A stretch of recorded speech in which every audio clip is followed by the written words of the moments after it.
The biggest lie you've been told is that wealth is about luck, privilege, or connections.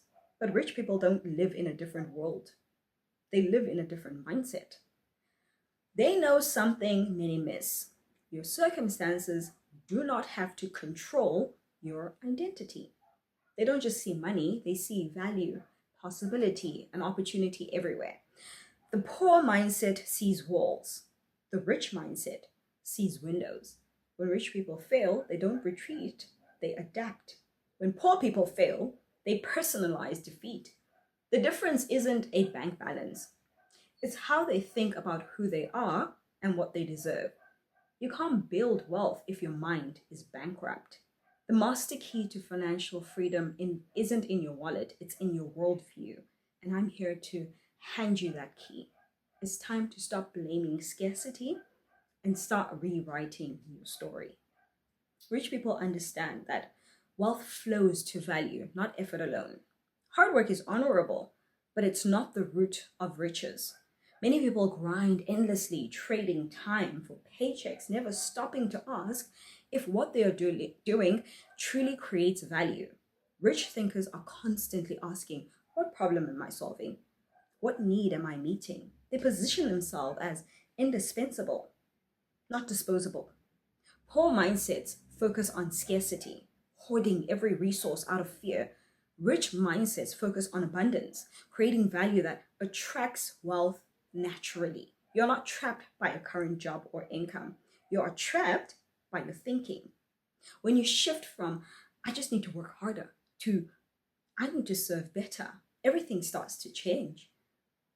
Wealth follows value, and value begins with the belief that what you offer matters. Emotions will either enslave you or set you free. Poor thinking lets fear, jealousy, and impatience dictate your choices. Rich people recognize their feelings but refuse to be led by them. They know the storms of life come to everyone, but how you respond to those storms defines your future. Instead of panic, they plan. Instead of envy, they learn. Instead of giving up, they innovate. Mental poverty lies in emotional bankruptcy, making decisions based on temporary feelings rather than long-term vision. Rich minds practice something called discipline, patience, and faith. They believe that tomorrow will be better because they've chosen to build it that way. You must refuse to be a hostage to your emotions.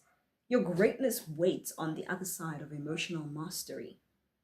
When you lead your feelings, you lead your finances, your relationships, and your destiny. Rich people understand that failure is not a verdict, but it is a lesson. They don't believe their past mistakes define their value. Mental poverty convicts you to give up after the first no, after the first loss, or after the first disappointment. But rich thinking says, try again smarter. They embrace challenges as growth opportunities. Every setback contains a seed of comeback, if you're willing to dig for it. Poor minds personalize failure, letting it erode their identity and their hope. But rich minds separate the event from the person, holding on to faith and resilience. You have been given more grace than you realize. You are never promised smooth roads, only divine strength.